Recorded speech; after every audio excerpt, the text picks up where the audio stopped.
Sejam bem-vindos ao Espaço Opinião.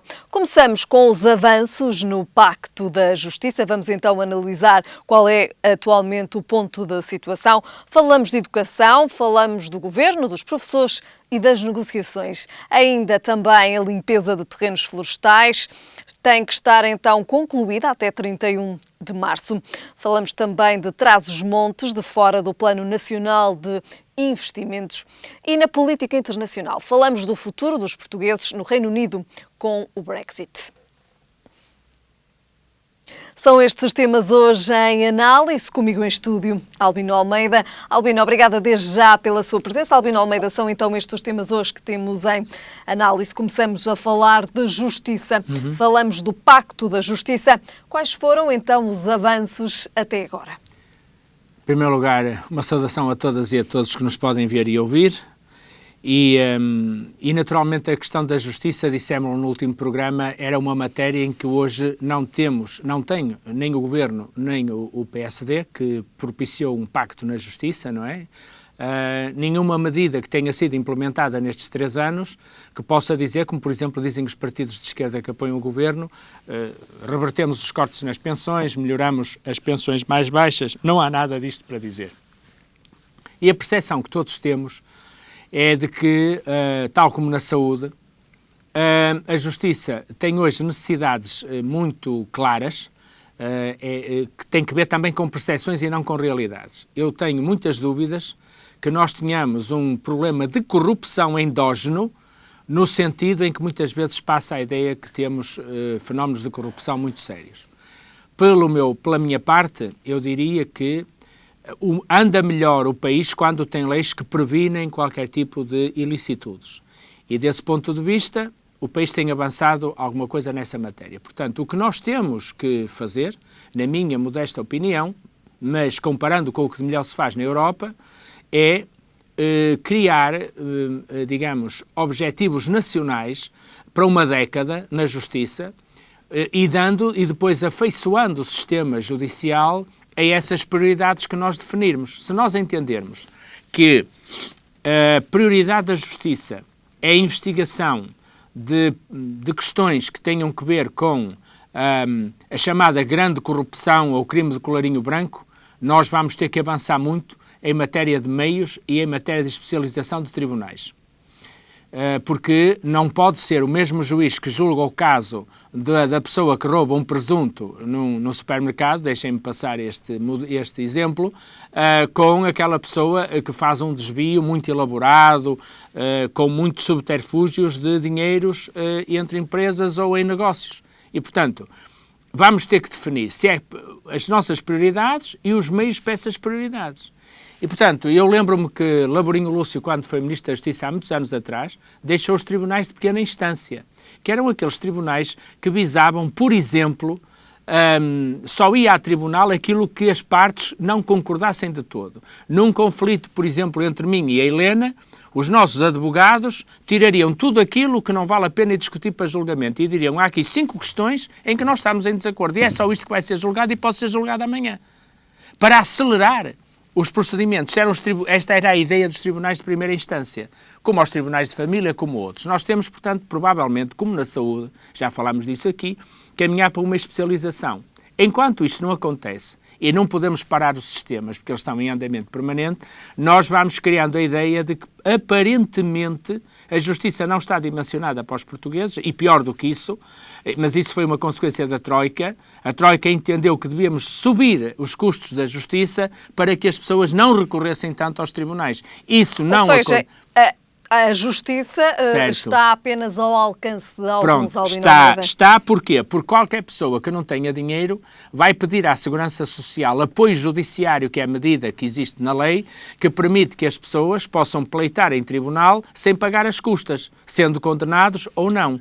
E, portanto, desse ponto de vista, nós temos processos morosos. E como eu lhe dizia atrás, se nós definirmos um novo procedimento em matérias em que os advogados das partes tivessem que fazer um esforço de definir perante o Tribunal aquilo que verdadeiramente vale a pena ser julgado, nós certamente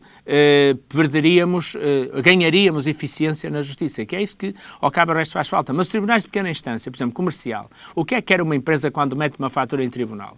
Na realidade, muitas vezes já não quer receber, quer simplesmente contabilizá-la como uma perda do exercício e para isso precisa de uma sentença do tribunal. É preciso agilizar procedimentos numa sociedade que é muito rápida nas decisões, que é muito rápida nos conflitos e a justiça não acompanhou esta rapidez. E esse cria a tal percepção de que a justiça é lenta, por um lado. Por outro lado, pelas custas, já falámos, a percepção de que há uma justiça para uns e uma justiça para outros. E, finalmente, o arrastar durante muitos anos de casos que, muitas vezes, como se viu há dias na questão dos vistos gold, acabam por não ser nada. E já a questão também dos megaprocessos que exatamente. Depois há um caminho que Portugal tem seguido, porque não há prioridades na investigação, que é um caminho de investigar tudo o que pelo caminho se encontra. Nós vamos à procura de um crime por exemplo, de locupletação, e pelo caminho, nas várias testemunhas que vamos ouvindo, vamos extraindo certidões que podem indiciar outros crimes. Estou a dizer bem, podem indiciar outros crimes. Depois é tudo julgado em simultâneo e dá uns megaprocessos e as confusões em que temos vivido. Faz falta, portanto, aqui entendimento e fazia falta calendarizar as consequências deste entendimento. Albino Almeida, não se avançou praticamente nada neste Pacto da Justiça nos últimos anos. Não podemos dizer isto. Nós temos tendência a oscilar entre o otimismo e a depressão. Eu não queria ser depressivo na análise desta matéria, com todo o respeito que tenho pela inteligência da pergunta que colocou. A verdade é que eu acho que nós avançamos. Pelo menos já sabemos aquilo em que estamos todos de acordo. Partidos, sistema judiciário e governo. 80 possibilidades de avançar na justiça. Não é mau. Para quem estava no sítio onde nós estávamos, não é mau. Agora, como eu disse há pedaço, faz falta pegar nesses 80 grandes linhas de política de justiça e dizer para onde é que vamos começar, porque também não temos meios financeiros que nos permitam fazer tudo ao mesmo tempo. Albino Almeida, já falámos aqui também do papel de alguns ministros nas diferentes áreas. Nunca abordámos aqui o papel da Ministra da Justiça. Como é que tem visto este papel desempenhado pela Ministra da Justiça? Com simpatia. Eu devo dizer que conheci a doutora Francisca Bandunand quando ela estava no Ministério Público encarregada das questões da família e das crianças. Foi absolutamente notável o mandato dela. E, portanto, eu diria que ela tem, como é magistrada, tem um conhecimento global da justiça muito grande, tem feito pontualmente medidas de melhoria do sistema, isso é inequívoco, que são pontuais e, portanto, mas que têm permitido a eficácia da justiça, mas naquelas medidas que, de facto, não implicam grandes investimentos públicos, que é um problema que o país tem, porque foi estabelecida um caminho. O caminho destes 3 anos, 4, foi de recolocar os portugueses com dignidade nos salários, nas pensões, naquilo que é uma governação tranquila. Ou seja, esse caminho está feito. Agora vamos ter que olhar para os investimentos que são cruciais. Como não há dinheiro para tudo, temos já um guião de 80 medidas que têm que ser implementadas. Já percebemos que a Sra. Ministra implementará as que puder e não tem, pelo que ela disse anteontem ou há dias na abertura do ano judicial, o grande problema que a Sra. Ministra tem é que precisa de uma nova legislatura para definir prioridades e onde é que fica o orçamento para essas prioridades. E, portanto, ela praticamente despediu-se um ano antes de todos os agentes da Justiça e continuará a fazer o seu caminho, como ela disse, não tudo. Ela reconhece justiça em tudo o que tem vindo a ser colocado em cima da mesa, mas também disse que naturalmente não tem condições nem dinheiro para fazer tudo na velocidade que as pessoas queriam. Portanto, eu costumo dizer que as crises não nos tiram os amigos, obrigam-nos a selecionar. Pouco dinheiro que o país tem, apesar de tudo estar melhor, vai ter que selecionar bem as prioridades e também na justiça. Muito bem. Albino Almeida, passamos agora para a educação. Falamos do governo, dos professores e das negociações. Negociações que já se arrastam há algum tempo. O que é que tem falhado nestas negociações? Na semana passada ouvimos também a FENPROF a pôr em causa aqui o papel de Tiago Brandão Rodrigues, com algumas declarações que consideram ser declarações desapropriadas. Como é que podemos olhar para esta questão dos professores e das negociações? Bem, deixe-me olhar da mesma maneira que estávamos a olhar para a Justiça. Nós estamos perante um ministro que também tem consciência, ou está devidamente informado, é provável, ao fim de 3 anos de Ministério e de 4 orçamentos, que o ministro tenha a noção da braçada que tem. E todos nós sabemos que saiu um bónus ao governo. Com o chumbo da lei que o governo tinha feito de dar 2 anos e uns quanto tempo mais aos professores automaticamente em janeiro, isso iria ter consequências nos vencimentos. Alguns professores iam passar para o escalão imediatamente a seguir porque faltava-lhes menos tempo a mudar de escalão do que o tempo que ia ser dado pelo governo, que ia ser reposto pelo governo, e, portanto, se eu alutaria ao Ministério da Educação, diga-se ao Ministério das Finanças. A despesa em que já estaria a incorrer agora no dia 31 de janeiro, de ter que pagar já de acordo com os 2 anos e tal que o governo deu, não se vai verificar. Naturalmente que nós estamos perante um quadro em que sabemos que, à partida, nunca haverá condições para resolver o problema destes professores, nem sequer a 7 anos, porque nós não estamos a falar de 3 ou 4 mil professores como nos Açores e na Madeira. A quantidade aqui é maior. E é pior por uma razão muito simples. Há outras profissões que têm carreiras especiais, já aqui falamos disso, são carreiras que são diferentes das outras, embora exercidas na função pública, que também querem. E, portanto, o que for para os professores também vai ser para outras carreiras. E aqui é que está o nó-górdio da questão. Ou seja, eu acho que pode haver entendimento em relação a um alargamento de algumas condições que visem compensar o tempo que foi congelado, mas a verdade é que o Governo este ano já ligou o relógio da contagem, portanto está a contar, agora está a contar na posição em que as pessoas estão agora e não naquelas em que queriam estar. Eu duvido sinceramente que este ministro ou o próximo de qualquer governo tenha condições financeiras para repor, como os sindicatos querem, nem que seja em 10 anos. A minha convicção é que não vai haver dinheiro para suportar isto. Porquê? Porque isto é uma despesa que fica para todo sempre enquanto as pessoas estiverem no sistema, mesmo que não estejam a dar aulas. Ou seja, mesmo que se reformem, a posição em que se vão reformar, o valor de vencimento em que se vão reformar vai cair na Caixa Geral de Aposentações e, portanto, o problema será o mesmo, será sempre de Orçamento de Estado. Sabemos que os ativos estão a pagar a reforma dos passivos e, portanto, não vai haver condições para provavelmente ir um pouco mais além, mas não muito mais além do que aquilo que o Governo pôs em cima da mesa. Albino Almeida, como é que está a ser gerido este processo? Bom, eu diria que está a ser gerido olhando cada um do seu ponto de vista. Os sindicatos achar que o copo está meio cheio, ou por outra, quase vazio, e o Ministro achar que já lá pôs o suficiente para que as pessoas olhem para o copo como estando já meio cheio. Na verdade, como eu disse, as progressões estão a contar a partir do dia 1 de janeiro.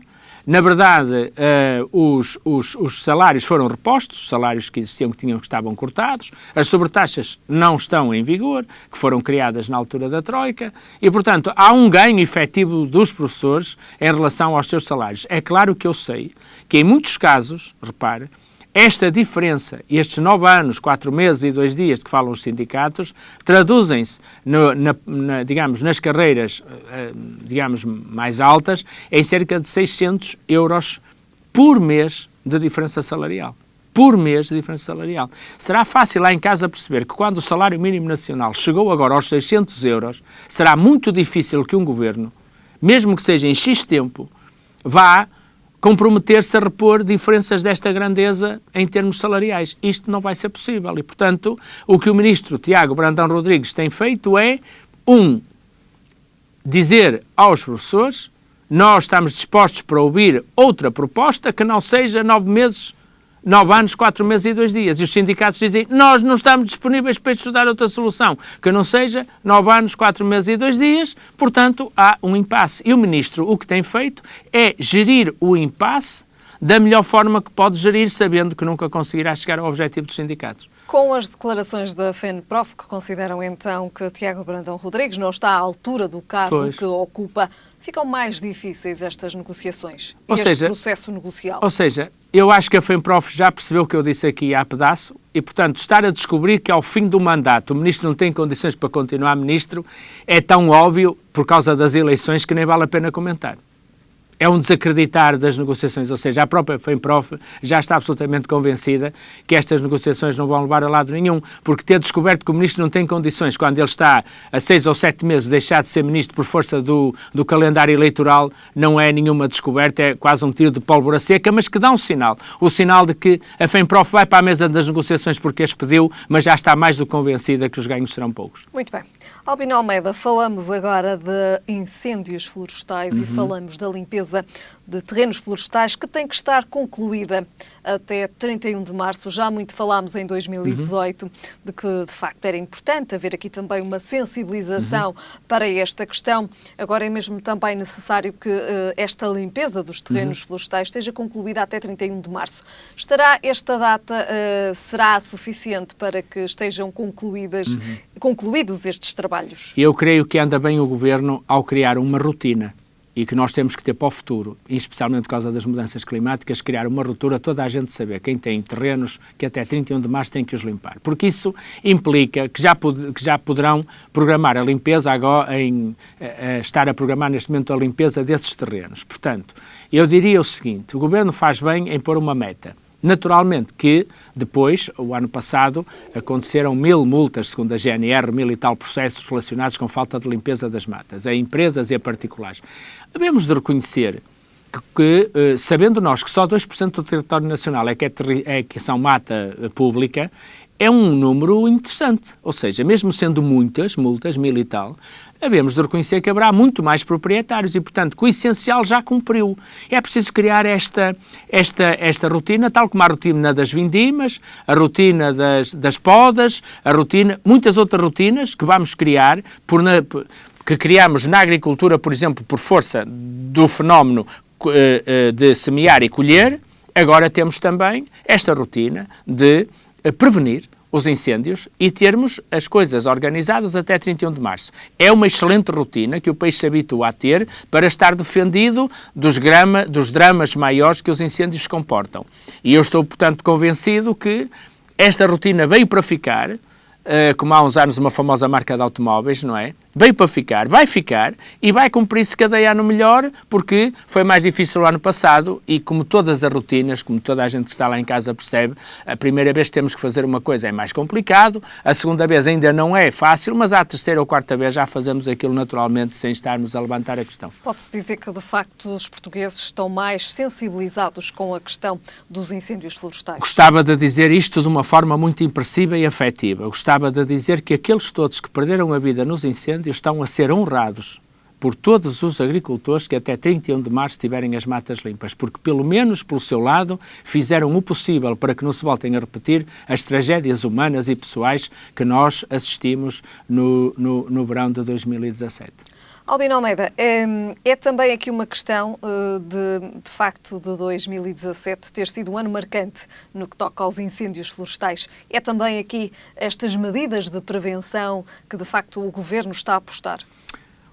É exatamente medidas de prevenção que se tem que transformar em rotinas cívicas.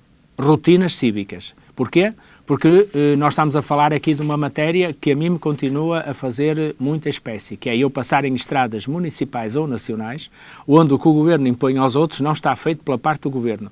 E, portanto, eu acredito que esta exigência se fará com que os cidadãos também obriguem os governos e as autarquias a fazer a sua parte. E, portanto, seremos um país mais seguro. E um Estado é também um coletivo. Não há Estados individuais. O Estado é coletivo, o Governo decorre de uma vontade do povo durante 4 anos e, portanto, o Estado está acima do Governo. O Estado somos todos nós e, portanto, são medidas de Estado, rotinas de Estado que têm que ser cumpridas e estão a colaborar para um país mais seguro. Muito bem. Albino Almeida, passamos agora para o próximo tema. Falamos agora do Plano Nacional de Investimentos. Trás-os-Montes fica de fora deste Plano Nacional de Investimentos. Como é que podemos avaliar este plano? Como é que podemos avaliar este plano de investimentos e esta escolha de Trás-os-Montes não ser contemplada? Muito bem. Eu só posso entender isto de uma maneira, que é o facto do Governo ter uma política própria para o interior.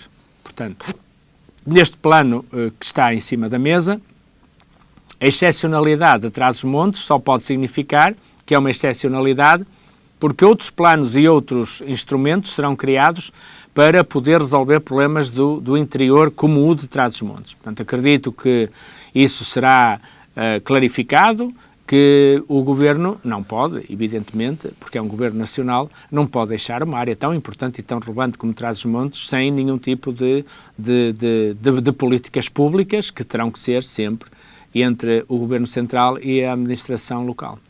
Fica provado mais uma vez que, de facto, o interior não é uma aposta?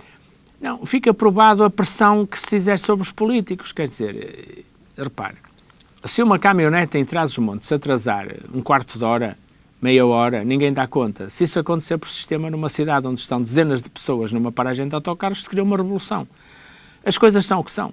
Quer dizer, e portanto, aquilo que eu digo é, provavelmente, e como o país não tem dinheiro para tudo, o plano, e esse plano que vai ser apresentado a Bruxelas, por certo, digo eu, contempla aquilo que são as necessidades do maior número possível de pessoas num mesmo tempo, que são 10 anos. Quer dizer, este plano não é um plano para amanhã.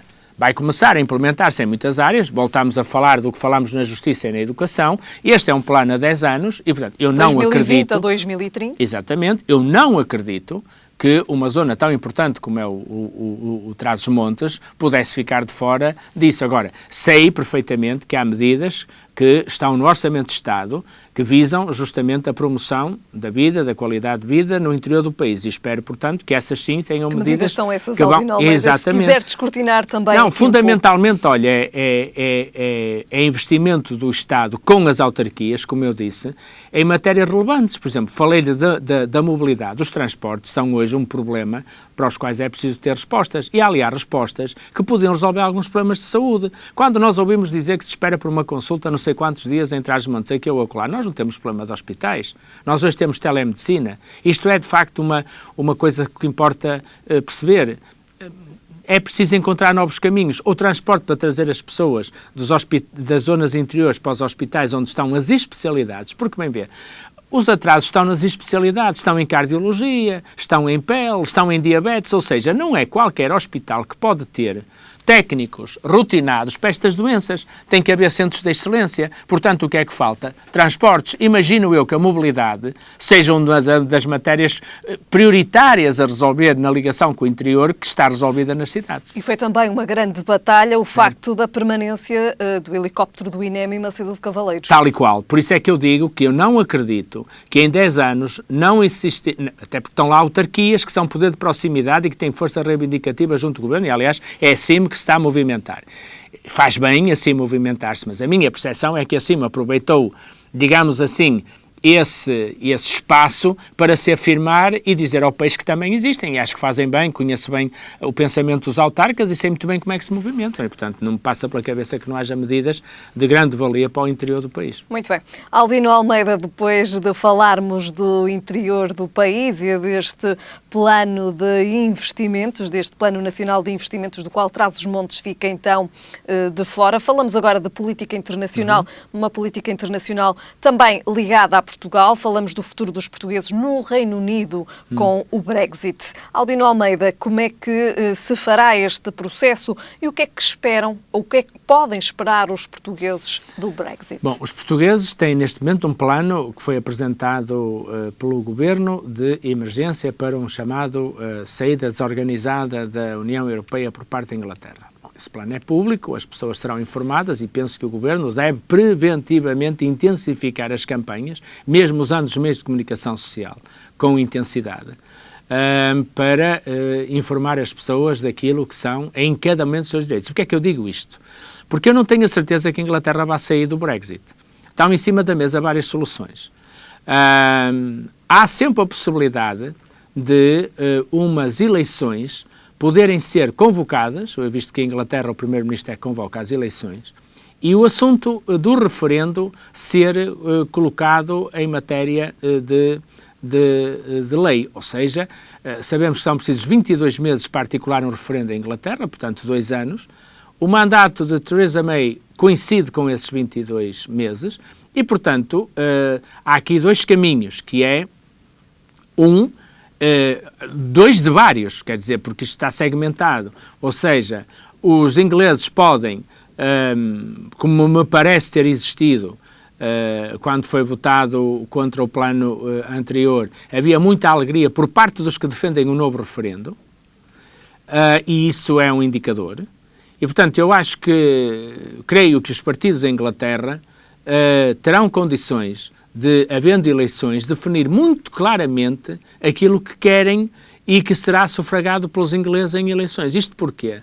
Porque nós conhecemos os ingleses da história. Os ingleses põem-se muito rapidamente de acordo em dizer não. Mas para dizer sim a qualquer coisa é um calvário, ponto final. Trata-se da característica do povo inglês, que está a ter umas dimensões absolutamente inusitadas, ou seja, a derrota do governo inglês em matéria de um acordo internacional não tem paralelo em muitos anos de história da Inglaterra. Por isso, eu diria que todos os caminhos são possíveis, mas eu usaria de Conrado a prudência de estar prevenido. Por isso, não o silêncio de Conrado, mas fazermos o nosso trabalhinho de casa, dizermos aos nossos cidadãos como é que devem comportar-se perante os cenários que vão existindo, sem perder de vista o cenário da saída. Porque se não saírem, está tudo resolvido. Muito bem. Albino Almeida, terminamos hoje então a falar do futuro dos portugueses no Reino Unido com o Brexit. Voltamos a ver-nos na próxima semana. Boa semana e obrigada. Boa semana também para os nossos telespectadores. Foram então estes os temas hoje em análise, os temas que também marcaram hoje a atualidade política. Estamos de regresso amanhã.